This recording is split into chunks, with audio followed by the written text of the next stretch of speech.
Hi hello అండి. ఇక్కడ మనం మిక్స్డ్ వెజిటేబుల్ కర్రీ తయారు చేస్తున్నాం. మిక్స్డ్ వెజిటేబుల్ మిల్ మేకర్ చాలా చాలా బాగుంటుంది. ఈ విధంగా ట్రై చేస్తే పిల్లలు చాలా ఇష్టంగా తింటారు. ముఖ్యంగా పెద్దవాళ్ళైనా చాలా ఇష్టపడతారు ఈ కర్రీని. అంత బాగుంటుంది.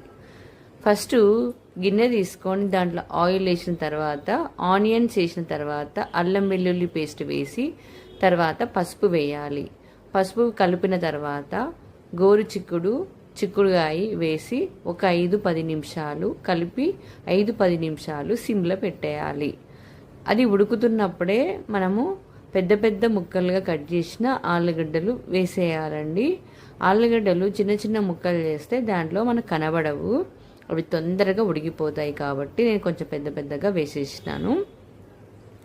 ఈ విధంగా అన్ని రకాల కూరగాయలు కలుపుకొని తింటే ఏమవుతుందంటే మనకు మంచి టేస్ట్, మన ఫ్లేవర్ అనేది, మన టంగ్ అనేది ఎంత ఇష్టపడుతుంది అంటే అంత ఇష్టపడుతుంది. అంత బాగుంటుంది అన్నమాట.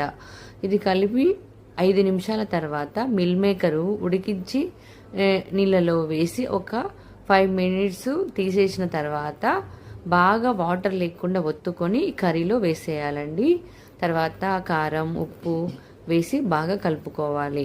మనము 2 టమాటాలు తీసుకున్నాం. ఇక్కడ టమాటాలు ఎందుకు తీసుకున్నామంటే గుజ్జులాగా కర్రీ అనేది బాగా కలుస్తుంది కాబట్టి. నేను ఆయిల్ చాలా తక్కువ వేస్తానండి.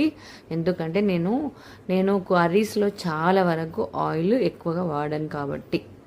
ఇది మన ఆరోగ్యానికి చాలా చాలా మంచిది.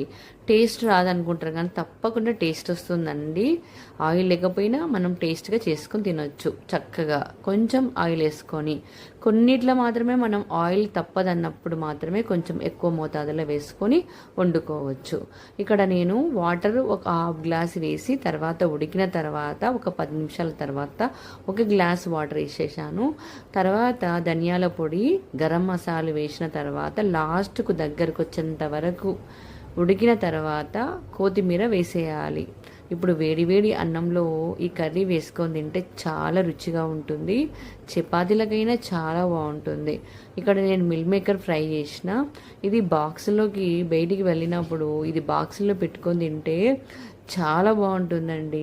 మనం బయటికి వెళ్ళినప్పుడు ఆకలి ఎక్కువ వేస్తుంది కదా, ఇలాంటి వెరైటీగా తిన్నప్పుడు చలికాలంలో చాలా చాలా నోటికి రుచి, మనసుకు తృప్తి అనేది 2 కలుగుతాయండి. అంత బాగుంటుంది. మీరు కూడా ఒకసారి ట్రై చేయండి, మీకు చాలా బాగా నచ్చుతుంది.